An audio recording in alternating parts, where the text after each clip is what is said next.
video learning objective for today is to identify and describe precipitation reactions.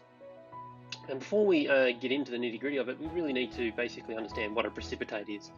And basically, it's a visible solid product of a chemical reaction that does not dissolve. So essentially, to put this in really simple terms, you mixed some liquids together and you get a solid coming out of it. I can't put it any simpler than that. You know, it's not the best way to put it, but let's have a look at this in a little bit more detail now. So what we're going to do is we're going to mix these two solutions, copper sulfate and barium nitrate.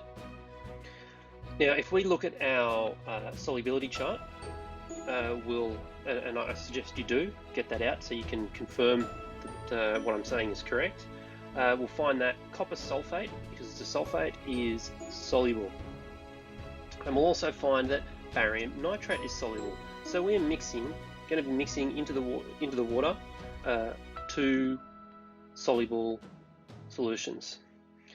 And as you'd expect, because they're soluble, when they go into the solvent, they're going to dissolve into their ions. And they're going to start to move around. Those ions are going to move around inside that solution.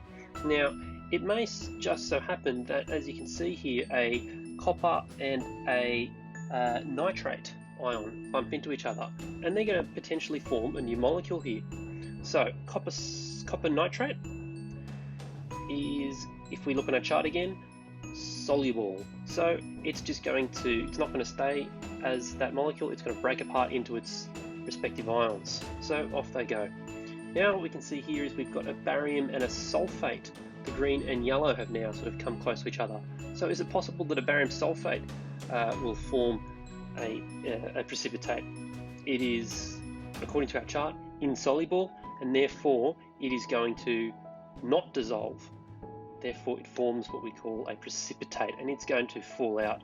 And as these ions just keep moving around, they're all going to start, all the barium sulfates are going to form and fall out as insoluble precipitates. So writing this out, we're going to be writing this chemical formula.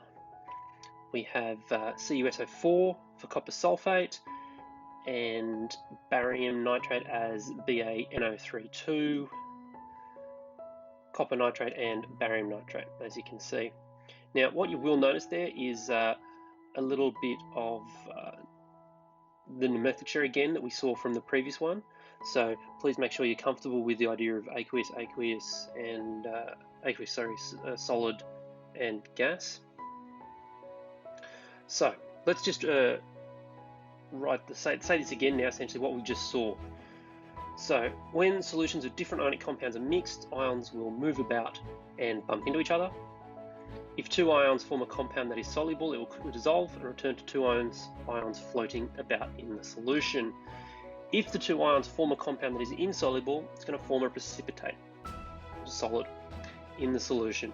So the example that we saw was silver nitrate, which is soluble, sodium chloride, which is soluble, silver chloride is insoluble, and sodium nitrate is soluble. So it's going to look like this as our formula.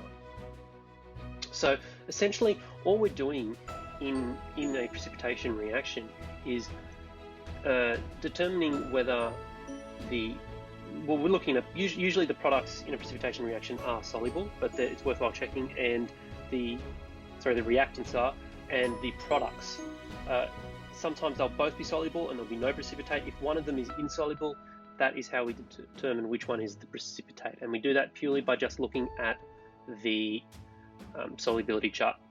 So if you have any questions, or you need to go back and look at solubility, maybe help you understand a little bit more, but alternatively ask your teachers if you need to.